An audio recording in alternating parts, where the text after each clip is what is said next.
Hi, welcome. In this video, this is part four of my response by way of, again, David from Miracle Canine, talking about all the drama happening in the dog training community. And here on this video here, you hear him talking more about the remote collar, but some interesting, again, kind of, you know, um, talking points here as he talks about this whole thing about, how he sees training within the framework of compulsion. Okay, you talk about again that label being put on, say, someone like myself. He talks about squashing behavior, squashing dogs. But let's play some to talk through this. And maybe there's some things we could do to address that reactivity that don't involve totally laying the hammer down on the dog right off the rip with Sure, stuff, and we sure. could focus on some other So here it's very interesting because, again, you talk about laying the hammer down. Okay, and don't get me wrong, there's so much confusion out there in the dog training world about what is training, because this really is interesting, because at this point right here, you have to ask yourself the question: what's the path? I talk about this. What's the initially? Okay, at the point of engagement, once a relationship problem is underway, how these trainers, including David, how do they engage that relationship problem? What's their focus on? It's on generating responses. Okay, on the sit down, come and stay in a very superficial way. I understand that's their kind of be all and end all. Okay, their whole point of kind of how they frame up or how they look at a picture of change is in a way in which does not consider um, the depth of what's going on. It doesn't consider whether those responses themselves, are actually aligning properly to perception of dogs actually changing the right way. And I talk about the criteria to actually establish that.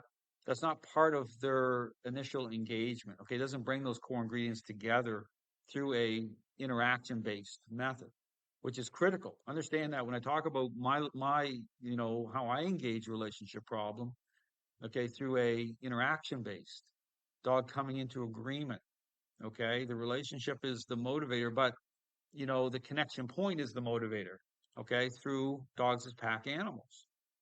Okay, so I'm working off the social connection part of that.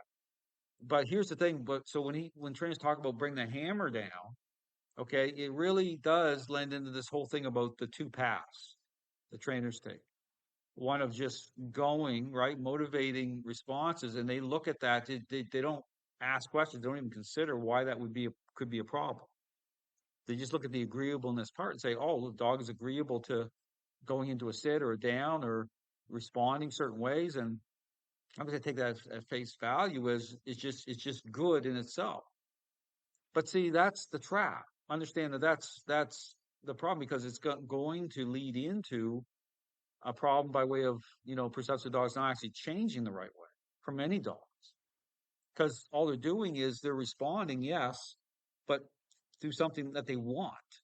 Okay, you're playing into their motives, you're motivating responses, but it isn't about relationship in which the roles are being reconciled. Okay, in terms of you being seen through nature. Okay, through I talk about the issue about strength and weaknesses. That's a big part of this. Okay, it doesn't translate into transitioning the roles the right way at all. Okay, it leaves that door wide open to that not happening. And so what you're left with a bad picture. Okay, you're left with a counterfeit picture. Even though these dogs are responding, moving around, and can look great, the relationship isn't actually great at all. Okay, things and again, that's why I keep talking about the parenting example. I mean, you have to really, if you're a parent or you've seen this with children, is that, yeah, you can achieve agreeableness. You can motivate a response by way of the themes I talk about, right? Using a motivating agent. But once a relationship problem is underway, and that's your frame of reference to discern or to establish change, let's say, well, that's how I'm going to look at things, just at that level. That's a problem, because you're leaving out all the other pieces. You're not considering, okay, what at the relationship level, socially, your role. You're not considering so much more in terms of engagement, in terms of the parenting styles. You're leaving yourself at the point of being deceived. And that's exactly the problem in the dog training world. So here, when you hear trainers talk about bring the hammer down, that's it right there. They're not considering that, and this is why I talk about trainers not able to even reconcile the response, or reactions of dogs within as those core ingredients are being reconciled the way I described. That's their point of objection. That's why they pile on these labels like abuse and bring the hammer down and compulsion because they don't consider anything else. So they'll take their oftentimes counterfeit bad picture at the expense of a better relationship because it's just about feelings, right? It's just about, okay, I just want to believe this. And besides, the owners are going to buy into it so easily because it just plays into their emotions anyway, and they're just looking at appearances. So I'm going to lead them into that. And so these trainers, whether they're doing it on purpose or not, but again, I bring my own hammer down to say that these trainers are willing to blame dogs and willing to deal with problems that don't go away. And you hear guys like Dave talk about, leaving the remote collar or the muzzle on, remote collars on. And so they're left at the mercy of a bad picture, but also at the mercy of not being able to move through a relationship problem. Really think about what I'm saying here. So, it's like, because there's no critical thinking that way. And then why do it? When you have so many trainers doing this, then it seems normal to carry on this way. And then you get these trainers on here debating about all the negativity in the dog training world. It's incredible to me. It's like, well, you brought that on. That's all part of this anyway. So to think that you're going to lead or make sense of any of it or be able to frame it up properly, that isn't going to happen. Okay, you have to understand what's happening here with these trainers. Like, I get it. Like, yeah, like, sure, I do think that there's certain circumstances where if I have more time with the dog and the dog's in for a board and training stuff, like, I'm not going to jump right into squashing all their behavioral issues. Mm-hmm. But, like, does that mean it's an absolute that doing that is a bad thing? Like, of course not. Mm-hmm. Of course not. And here's the thing: it's not about, and so the reactivity or being in a reactive posture. Even when he talks about squashing behaviors, you see that's the problem too. It's like they're not dialed in. So they'll kind of attack things from a point of control manifesting itself, at certain points. And so they're jumping in because they're not dialed in, and that's a problem too. Through a proper process, right, where influence and control are reconciled properly, that everything gets revealed the right way. Through that type of conversation I talk about at the interaction based level, and so things are dealt with where it provides clarity to the dog. It makes sense to the dog. But if you're part of this type of approach, then there's all sorts of inherent problems there that are going to make things that aren't going to line things up properly. Understand that. It's like it sets you up for so much confusion. Numerous situations where it's very appropriate to do that right away with a dog, mm-hmm. right?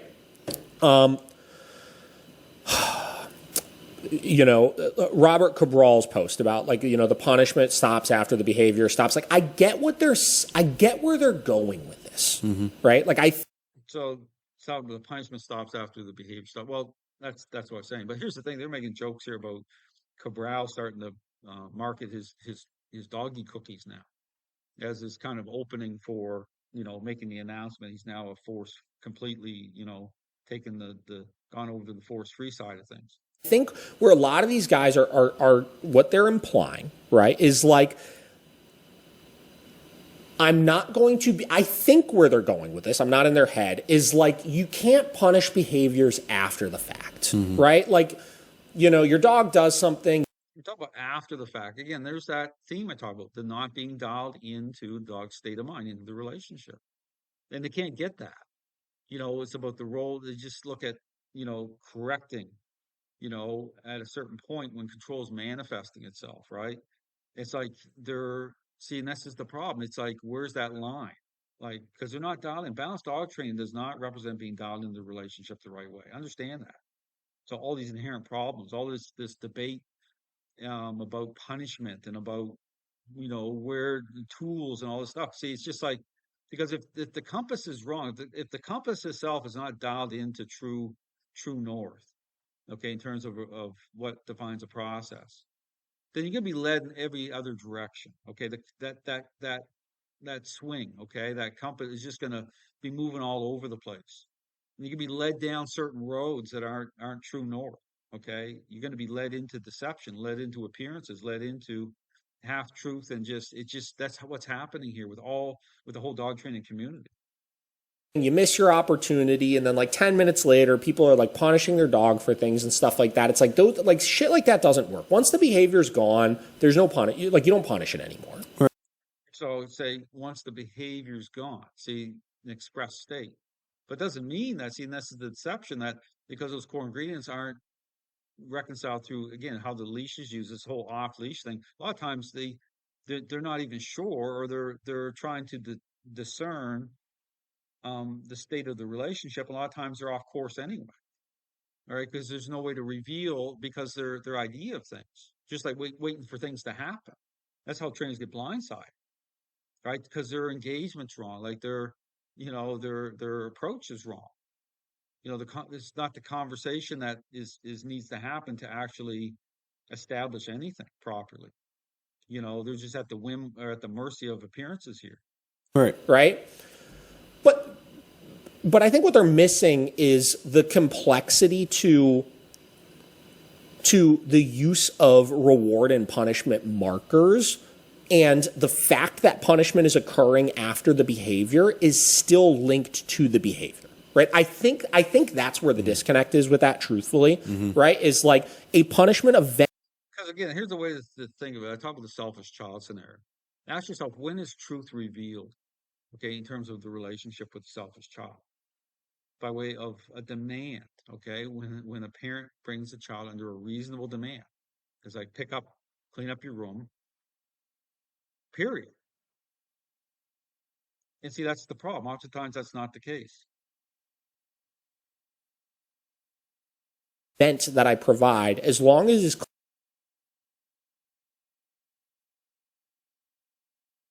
So when I talk about, again, parental influence, okay, demand, truth revealed. I mean, that's what I'm talking about the reveal part of it. Okay, what is revealed in the relationship. And so it's about the conversation, as I call it. Just like a conversation with a parent who brings a child under a demand, versus, okay, I understand this is what the entire dog training world is built on. Its entire kind of framework and structure is that the engagement level in terms of a response, it'd be like a selfish child. It's like, clean up your room and you get $100. Of course, you're going to get a very motivated child to respond very quickly. The toys being picked up, which is a good response, right? I mean, that's what you want. But it doesn't necessarily mean that if that's your focus, if that's your engagement for a relationship problem with an already selfish child, that those responses in themselves represent that the relationship's actually getting better. Because they're absent everything else in terms of your role as a parent, in terms of, how you're, in the child's airspace and engaging. And see, that's what I'm talking about here. There's a lack of, dogs are social animals. There's a lack of common sense here, these trainers. And because they've really, this is so hardwired in, that even have this conversation with trainers. Even that when I went on David's podcast, I was talking about all these controversies. There's a lack of anything to, even as individuals, to actually look at stuff. Because here's the problem: is once you identify, because really this is a type of identity crisis happening here in the dog training world. Once you identify as a balanced dog trainer, you've already signed a contract, so to speak, where you're saying this is how I'm going to do it. And it almost brings a veil down where you can't see anything else. And then you're just, engaging in the same type of blame shifting, and get blindsiding moments and things happening. You can't figure them out. And so my encouragement, really, if you're a new dog trainer, if you're looking around dog training world, is you got to ask the questions here. If you really, really want to go deeper and know and be able to figure this stuff out, because these trainers, they attach the labels, right? Compulsion trainer, bring the hammer down. That's not helpful, because it's not going to cause you to question anything. Say, well, okay, maybe maybe there's a dialed in part of this that I'm not getting. And yes, there's trainers out there that bring the hammer down and are brutal in what they're doing, and there's no, I'm not. That's not what I'm talking about. But see, that's the dismissive thing because they're caught up in appearances. They're gone the other way with it, to not be able to look and consider at the social level those core ingredients, how they're reconciled to establish change. Clearly marked and attached to a behavior, like it will be connected and the dog will understand what it's for, right? So, which leads me to. Because that's that same thing with the behavior part. It's like a selfish child. Do you, as a parent, if you know you got a relationship problem, do you just wait for you just reacting that way for when the child does something to jump on it, in that moment, or are you engaged, okay, in overall in figuring this out, right? Starting to put structure down, consequences, starting to do things different, right? Yeah, I mean, so this is a part of the problem too, is like because it's not dialed in that way. It's not about the relationship that way, and to be connected that way through the relationship. It's all superficial. It's just appearances and then flawed assumptions. When things look agreeable or look a certain way, saying, "Oh, well, it must be good." That's why certain concepts are a problem, such as counter conditioning, using treats to create a different association, but it becomes about the dog being agreeable. But dogs' perceptions have not changed though at the same time. So you're still dealing with a relationship problem. That's why people get blindsided, or they feel like a hamster spinning the wheel. They keep reapplying these concepts over and over, but they're still avoiding situations. They still know they got a relationship problem. They can't get out of it. And these trainers, a lot of them are making bank off of it. I mean, really, I mean, it's a type of Ponzi scheme, really. It's all the way around. It's a culture. To you guys have also heard me talk a million times about like how much respect I have for Dylan with day-to-day dog training and how I have adopted a lot of things from. That's crazy. Okay, I mean, that's crazy. I talk about this whole bite suit stuff and everything else. I mean, but see, that's the confusion.